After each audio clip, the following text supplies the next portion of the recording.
سړی ته وایي ته به ځان د ښځو سره نه مشابه کې چې صاحب تام سرخي پوډر لګولي هلکان صاحب رن میک اپونه کوي ایو هم کریم پوډر لګوي ځان پې خلکو ته ښایسته ښکاره کوي کوم صورت کې چې د الله خوښه شوې ته جوړ کړی ټیک ته تقسیم شوی امتحان په طور باندې لیکن که بیا هم یو سړی وایي زه ښایست غواړم راشه ښایست یې زده که ښایست ته کوم ځای نه یې زده کولی شي ښایست دې ته نه ویلی کېږي چې ته کریم ولګوه په ځان باندې خپل شکل بدل کړي او تغییر د خلق الله وکړي ځان د ښځو سره مشابه کړي دا ښایست دی راشه ښایست یې زده کوي چې ښایست ته کوم ځای نه یې زده کېږي نبي صلی الله علیه وسلم هغه دعا کړې واورئ نوجوانانو زما وروڼو خپل ښایست زیاتول غواړئ راشي نورانیت پیدا کړي په خپل مخونو کې د نبي دعا حاصله کړي نبي څه وایي یا الله د هغه سړي مخ تر تازه کا د هغه سړي مخ روښانه کا چې زما حدیث واوري او زما حدیث یې زده کړي بیا بل ته ورسوي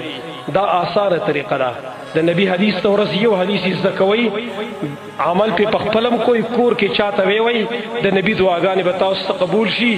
مخونه به ښایسته یي سفیان ابن عینه فرمایي د دې حدیث په شرح کې لا تجد رجلا من اصحاب الحدیث الا وعلى وجهه نظرة ته به یو سړی د اصحاب الحدیث ته د اهل الحدیث ته کوم خلک چې حدیث یې زده کوي حدیث یې بیانوي هغې کې به ته یو سړی نه به مونې مګر په مخ باندې به یو نورانیت پروت وي د وجې نه دې حدیث ته چې نبي ورته دعا کړې ده دا د نبي د دعا آثار دي چې دوی په مخونو باندې ښکاره کېږي او راشئ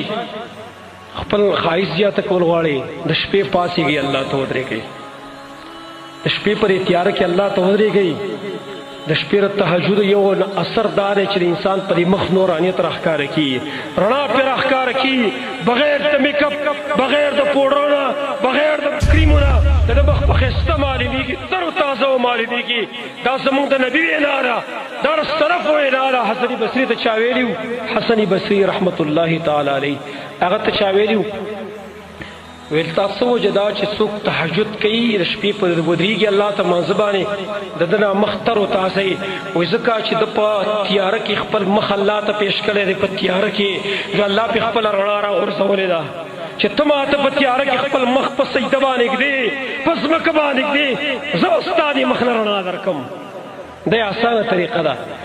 او ځان مه مشابه کوئ د ښځو سره چې نن سړي روان دي بیوټي پارلر لره بیوټي پارلر ای د خلکو ښځې خپل روانې کړي دي هلکان هم رواني هلته به خپل میک اپ کوي په پردو زنانو باندې او دې ته نه ګوري چې نبي صلی الله علیه وسلم په داسې خلکو خو لعنت ویلی دی چې ځان د هېڅ سره مشابه کوي